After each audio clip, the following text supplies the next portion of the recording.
Okay, I think I'm recording. Hey guys, I figured it's just it's been a while since the last update that I gave you when I was got a lots happened, right? The fucking so first things first, right? I moved out of that room that one of you motherfuckers who I'm still you haven't gotten away with it. I know it's been a long time, but whoever like fucking came into my like gave me like a new computer and like rearranged my furniture and shit. You have not gotten away with that.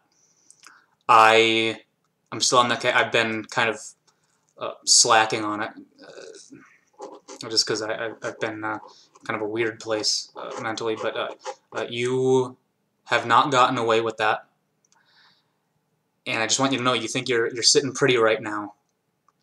I'm directly to you. I'm speaking to you because for all you know, I could know who you are. You think you're sitting pretty right now. It's been like a year and a half or whatever. You came in, you've rearranged all the furniture and maybe add some new furniture. You fucking put a new computer with a fake date on it, and then get everyone else to play along with the fucking charade. Okay, and it's still going on, and you think you're sitting pretty, but you're not gonna fucking get away with it. I'm saying this is a direct message to you right now. You will not get away with it. I'm still on this case. But I had to, for the rest of you, for those of you who are not that disgusting, sickening, fucking filth scum worm person, I'm just to get you up to speed. I had to move out of that room because I couldn't. The feng shui was all off, and I couldn't exist in that space anymore. It was fucking with my creative vibes, so I couldn't stay there. So I had to vacate, and so now I've come here. And as you guys sort of tie into this because I haven't really been going necessarily outside a lot or like leaving this house a lot. It's like a little like 300 square foot, just a little thing. But I mean, it serves my needs. But I still haven't been like necessarily like on a daily basis, like leaving. Or like stepping outside for like any reason really.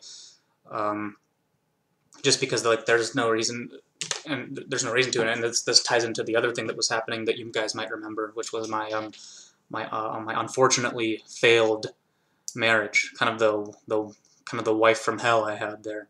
I mean, she was just not. She didn't treat me right, and I told her, "Listen, you're not going to treat me right. I'm serving you with divorce papers." That's what I said to her. Um, she was just not treating me right. You can go back and watch those videos about how I was getting divorced because she wasn't treating me right. Um, and so that ended, and I was actually like really getting fleeced by this bitch because uh, she was like having me pay her like alimony payments of like like $2,000 to $3,000 a month. I don't remember exactly what it was. Which I mean, I make $30,000 a year, or I made $30,000 a year. So it's like I can't fucking uh, and that's with my that was with what at the time was my political gambling revenue as well from like playing on Predict It. Um, my job paid me $18,000 a year. The job that I had, so it was not like it was not a good place to be having to pay like $4,000 a month in alimony on this income. It was really bad. She got a court order from some court, like I don't know. It was a court order from like some place called Asustado County, Arizona, which I looked at. I can't find information about this, but like I don't know if it's like they got just bad record keeping there or something. But it was not like I don't. It looked official, so I mean I complied with the order, and I was giving her like I had to like dredge. I was like dredging items from like the bottom of Lake Michigan for a while, um, like old coins and shopping carts and whatnot, um, just to like try to like get. I mean, it was like literally going out every fucking night. on my like dredging trips, or on like just like digging, around in the woods, in random spots, hoping that I would like find something. Um, yeah, it wasn't tough. It was tough work pulling together that 5,000 or whatever it was, $4,500 a month for alimony on my like what maybe on average $25,000 a year total income, supplements included, like political gambling and that. Yeah, it was tough. I'm not gonna pretend that it wasn't. But you might notice I speak of my job in the past tense because I haven't been working, and I've just been like, I mean, I go outside to get the groceries, I come right back, and I do get the groceries once every 3-4 months, and I just come right back, and the reason for that is that I'm not paying that fucking alimony anymore. I am the bitch is dead. Can you fucking believe it? Thank God. Thank God. Right? Like, I'm, in reality, I do my, like, little dark humor here, but, like, it's sad, of course. I mean, like, she was, in, like, that honeymoon phase, she was a good woman, and, she wasn't a good wife, I can tell you that much, but, in the honeymoon phase, she was a good woman. And it was sad, to hear about it. But I actually it was the circumstances surrounding her death were sort of weird because she kept like appearing in my dreams. This is when I was like living in an abandoned like a collapsed barn for a while I was just getting back on my feet, trying to pay this alimony, because I couldn't stay in that feng shui fucked up room that you fucking, whoever the fuck it was that I'm gonna fucking find you and make you pay, had fucked up. I couldn't stay there, so I was living in this collapsed barn for a while, and yeah, it was I lost my train of thought. Anyway, I was paying that alimony to her, like monthly, and then that's right, I was talking about the dreams that I was having with her. Yeah, she kept saying, in my dream, I was standing before this collapsed barn that I was living in, but it was not like collapsed. It was a black-walled and red-roofed barn. I was in the same field that the barn, this collapsed, abandoned barn is in, and I was standing in the same field, but it wasn't a collapsed barn. It was in reality, it's like this collapsed barn with these faded, like brown tan planks, completely lost almost all of their color, stained with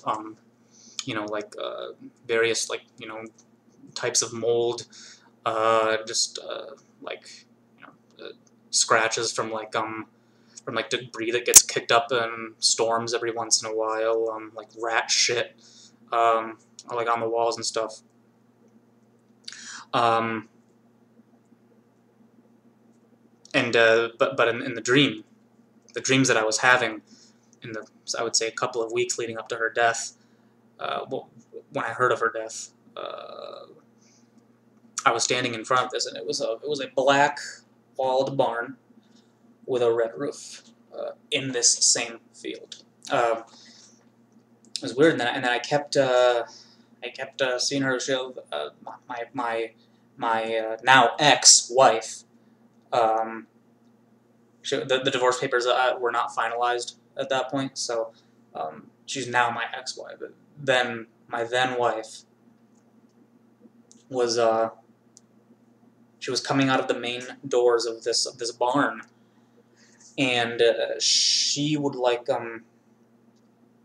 with that really weird, her, I don't know if I mentioned, her pupils are like pure, she doesn't have like irises, or pupils, like a division in the same way that most people do. She just has it's just like a kind of a black orb. And so she'd look at me with that very characteristic stare of hers, which was kind of one of the things that made me fall in love with her in the first place. But sadly, we all know how that turned out. But she would like look at me with those piercing, darkly shining eyes, and then she would just open her mouth, and then she had this funny, kind of like, I used to tease her about it, this talent where she would like open her mouth and just like, but she would like enunciate perfectly. She would be like she would speak a full sentence, just going like, and it, like a ventriloquist basically. But like, I mean, I've looked at side of mouth. She let me do it because we were kind of playful that way. I looked inside her mouth at times, and I wouldn't see anything. Like, no, her tongue wasn't moving. Like, it was nothing. It was just this really unique thing that she had about her, and one of the things I miss about her. Yeah. I'm sorry. It's hard, when you have a relationship that good and it falls apart, and now she's, no longer with us. It gets hard. But anyway, in this dream, she would do that thing where she opens her mouth and she would, like, in this really cute way, would talk without moving her mouth. And she kept saying to me, "I am in the red barn." And she just said that over and over again in these dreams that I kept having, that I would just, like, I couldn't get like a full, what they call it, I think they call it a REM cycle. I couldn't get through a full REM cycle for like 2-3 weeks because I kept having these dreams, and I would like wake up from them, and I would just be like thinking, red barn, red barn, red barn. That phrase would just keep cycling through my mind. I don't know. But that's what she kept telling me, that it's the damnedest thing, because I mean, I don't know, maybe this is like kind of like how Lincoln is said to have had a dream about being at the president's funeral in the White House. It might be the same thing, God, as they say, God or whatever kind of like moving metaphysical agent you wanna believe in, moves in mysterious ways, as they say, right? But it was the damnedest thing. That was when I got the notice from her lawyer down in Arizona, or I'm sorry, the executive of her estate, down in Arizona. I got the notice that she had died. She was gone, and it was a bitter moment. It was a sad moment. I mean, I'm happy. I think she was treating me very unfairly, not only in the marriage but in the post-marriage, making me pay $4,000 a month alimony on my $22,000 a year salary. I didn't think that was fair to me, and so I'm glad I'm not paying the alimony anymore. But the reason that I'm able to live this sort of like high life now, that I'm like I don't really have to go outside or like walk around or anything like that, is I inherited some money from her, frankly. I got about $18,000, but that was in one lump sum. You gotta understand, like $18,000 at once, which is pretty. That's a nice chunk of change. Like, some people might thumb their nose and be like, "Oh, 18,000. You can get a long way on $18,000." So for the past yeah, I don't know how long it's been. Like, you sort of like, when you don't like leave, or like talk to anybody for like months and months and months, time to start to kind of blend together. I think it's been like a year, but I'm a little hazy. But yeah, I've been just living off of that inheritance money, and like I said. I really hate to make light, because I mean, I said like the bitch is dead, like really is like I said, I've got some. I can be a bit of a, I've got a bit of a streak of gallows humor, so uh, it's it's my way of coping with it, I guess. But I think a video like this, on reflection, probably calls for something more sincere, and a more sober reflection on these things. But yeah, she gave me $18,000 in Litecoin. Um, it's and I've just been chilling, just kind of hanging out, here in this room.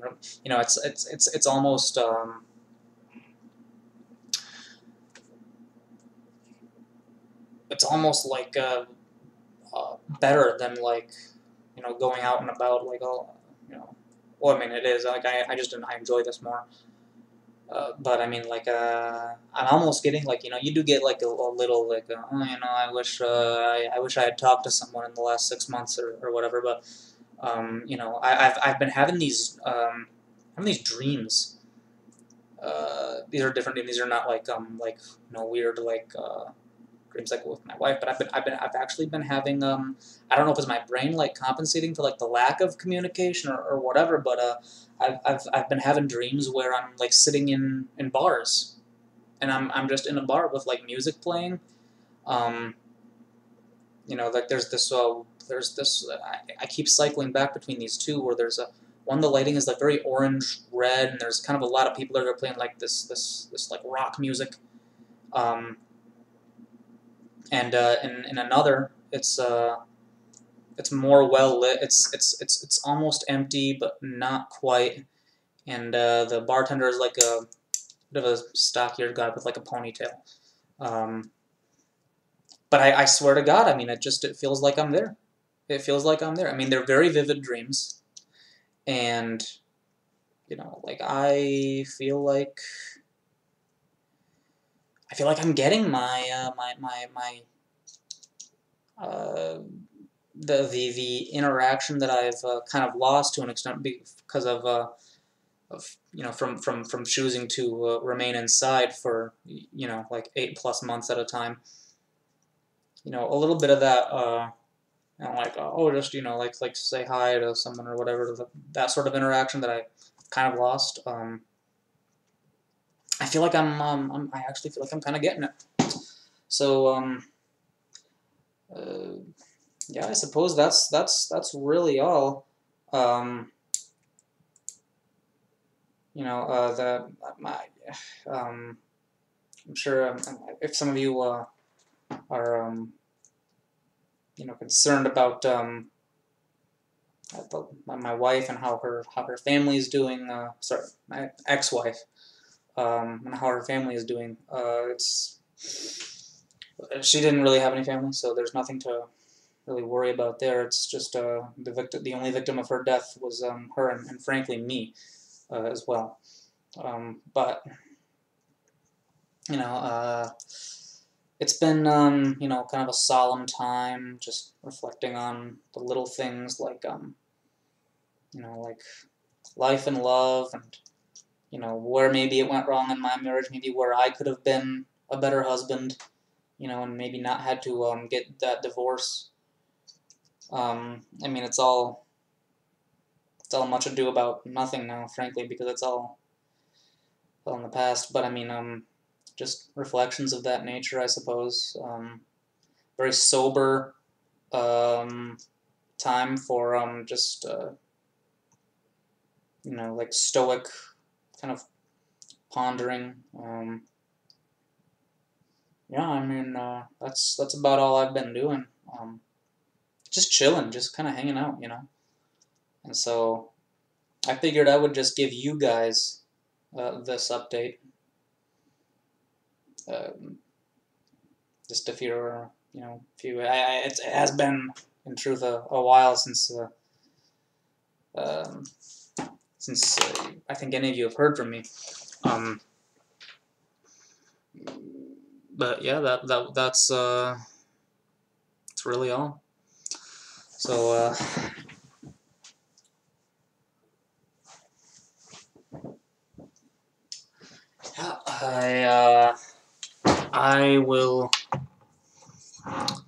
I'll bid you guys adieu. And, let me know if you, I don't know, if you've got any advice for, like, young couples who are thinking about getting married or, thinking about, uh, or are already married, maybe.